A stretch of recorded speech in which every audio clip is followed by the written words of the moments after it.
إن الحمد لله نحمده ونستعينه ونستغفره ونؤمن به ونتوكل عليه أما بعد. معزز سامعین و ناظرین، اللہ تبارک و تعالی نے انسانوں کو اعمال صالحہ اختیار کرنے کا حکم دیا ہے، اور اعمال صالحہ کی بنیاد دو چیزیں ہیں۔ ایک ہے اخلاص، کہ جو بھی کام کیا جائے وہ خالص اللہ تبارک و تعالیٰ کی رضا کے لیے کیا جائے، اور دوسری بنیاد ہے اتباع سنت رسول صلی اللہ علیہ وسلم۔ جس کام کے اندر اخلاص بھی ہے اور اللہ کے رسول صلی اللہ علیہ وسلم کی سنت کی اتباع ہے تو وہ عمل صالح کہلائے گا۔ اگر اخلاص میں کمی آئی اور اللہ کی رضا کے ساتھ ساتھ مخلوق کی رضا بھی شامل ہو گئی، یا نفس کی رضا اس کے ساتھ مخلوط ہو گئی، تو وہ عمل صالح نہیں رہے گا، وہ عمل خالص اللہ کے لیے نہیں رہے گا، بلکہ اس کے اندر شرک جو ہے وہ داخل ہو جائے گا۔ جس قدر عمل کے اندر اخلاص میں کمی آئے گی،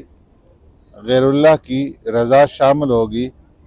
تو اسی قدر شرک کی بنیاد جو ہے وہ پڑتی چلی جائے گی۔ اسے شرک فی العمل کہا جاتا ہے۔ اسی طرح محمد الرسول اللہ کے معنی یہ ہیں کہ ہم جو بھی کام کریں اس میں رسول اللہ صلی اللہ علیہ وسلم کی اتباع کریں۔ اب جس درجے میں پیارے پیغمبر صلی اللہ علیہ وسلم کی اتباع کی اندر کمی آتی جائے گی، تو اسی درجے میں انسان بدعات کا مرتکب ہوتا چلا جائے گا، اور بدعت کی بنیاد پڑتی چلی جائے گی۔ اور جب انسان بدعت کا ارتکاب کرے گا اور بدعت کی بنیاد کے اندر داخل ہو جائے گا، تو یہ بدعت اسے آہستہ آہستہ شرک تک پہنچائے گی۔ تو اس لیے دین کی اصلاح کی دو بنیادیں ہیں، ایک ہے اخلاص اور دوسری ہے اتباع رسول صلی اللہ علیہ وسلم۔ اور اسی طرح دین کے فساد کی بھی دو بنیادیں ہیں، ایک کا نام شرک ہے اور دوسرے کا نام بدعت ہے۔ تو کلمہ جو ہم پڑھتے ہیں لا الہ الا اللہ، اس میں لا الہ الا اللہ کے اندر جتنی کمی آتی جائے گی تو شرک کی ابتدا ہوتی جائے گی، اور محمد الرسول اللہ کی کمی سے بدعت کی ابتدا ہوگی۔ تو اس لیے ہر ایک آدمی کو اب غور کرنا چاہیے کہ میں جو کام کر رہا ہوں یہ لا الہ الا اللہ محمد الرسول اللہ کے مطابق ہے یا نہیں ہے۔ جس کلمے کے اوپر ہمارا ایمان ہے، ہمارا عمل اس کلمے کے مطابق ہے یا نہیں ہے۔ اگر ہے تو اسے اعمال صالحہ کہیں گے، اور اگر نہیں ہے تو وہ اعمال صالحہ نہیں بلکہ وہ عمل طالح کہلائے گا، برا عمل کہلائے گا۔ تو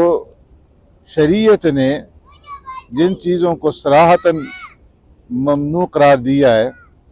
اگر ایسی چیزوں کو جائز کرنے کی فکر میں ہم مبتلا ہوں گے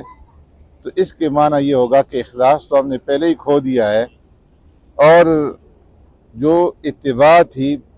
رسالت کی اس کی اندر بھی کمی پیدا ہو گئی، اور ہمارا وہ عمل جو ہے دونوں اعتبار سے ناقص ہو گیا۔ تو جب عمل ناقص ہوگا تو پھر اس عمل کے اندر برکت جو ہے وہ کہاں سے پیدا ہوگی؟ اس لیے کہ اگر آثار جو ہیں وہ نجس اور ناپاک ہو جائیں تو اس کے اثرات جو ہے وہ پورے اعمال کے اوپر پڑتے ہیں۔ جس طرح معدہ جو ہے انسان کے بدن کا حوض ہے، اگر معدے کے اندر گندگی بھری جائے گی تو سارے جسم کے اندر گندگی پہنچے گی، اور اگر معدے کے اندر پاک چیز بھری جائے گی تو سارے جسم کے اندر جو ہے وہ پاک چیز پہنچے گی۔ اسی لیے حدیث میں آتا ہے کہ جب انسان کے مرنے کا وقت آتا ہے تو جو انسان کی روح نکالنے والے فرشتے ہوتے ہیں وہ مرنے والے کے ہاتھ اور پاؤں کو اور اس کے منہ کو، اس کی ٹانگوں کو سونگھتے ہیں کہ ان میں ایمان کی کتنی خوشبو ہے۔ جو دل سے ایمان کی خوشبو پورے جسم کے اندر پھیلتی ہے تو اس کے اثرات ہاتھ کے اندر، پاؤں کے اندر اور پورے جسم کے اندر ظاہر ہوتے ہیں۔ تو اس لیے فرمایا کہ انسان اپنے اعمال سے قبل اس کا اندازہ لگا لے کہ اس کے اعمال کیسے ہیں، اس کے اندر اخلاص ہے یا نہیں، اور اس کے اندر اتباع سنت رسول ہے یا نہیں۔ اگر ہے تو وہ عمل صالح ہے، اور اگر نہیں ہے تو اس کے اندر جو ہے وہ لا الہ الا اللہ میں اگر کمی ہے تو شرک کا مرتکب ہوگا، اور محمد الرسول اللہ میں کمی ہے، اتباع کے اندر کمی ہے تو بدعت کا مرتکب ہوگا۔ اور بدعت ایک ایسا گناہ ہے کہ جو پیارے پیغمبر صلی اللہ علیہ وسلم کو انتہائی ناپسندیدہ ہے، اس لیے کہ بدعت کا مرتکب جو ہے انسان وہ یہ دعویٰ کرتا ہے کہ دین مکمل نہیں ہوا، دین ناقص ہے، جبکہ اللہ نے اعلان کر دیا ہے کہ الیوم اکملت لکم دینکم، میں نے دین تمہارے لیے مکمل کر دیا ہے۔ اس لیے پیارے پیغمبر صلی اللہ علیہ وسلم کو بدعت کے مرتکب لوگوں سے سخت نفرت ہے، اور فرمایا کہ قیامت کے دن جب ایسے لوگ آپ صلی اللہ علیہ وسلم کے سامنے پیش کیے جائیں گے تو آپ صلی اللہ علیہ وسلم فرمائیں گے سخکن سخکن، انہیں دور کر دو، دور کر دو، میرے سامنے سے ہٹا دو، اس لیے کہ انہوں نے میرے بعد دین کو بدل دیا تھا۔ تو بدعت کا مرتکب انسان وہ دوسرے معنی میں یہ دعویٰ کرتا ہے کہ آپ صلی اللہ علیہ وسلم کے بعد بھی نبوت کی ضرورت ہے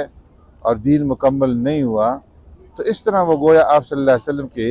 ختم نبوت کے اوپر جو ہے وہ انگلی اٹھاتا ہے۔ تو اس لیے جو بھی عمل کریں اس کے اندر اخلاص ہونا چاہیے، اور کوئی بھی عمل سنت کے خلاف نہیں ہونا چاہیے، بدعات کا ارتکاب نہیں کرنا چاہیے۔ اللہ تبارک و تعالی ہمیں ہر ایک عمل اخلاص کے ساتھ کرنے کی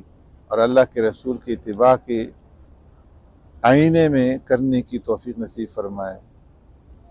سبحانک اللہم بحمدک، نشہد ان لا الہ الا انت، نستغفرک ونتوب الیک۔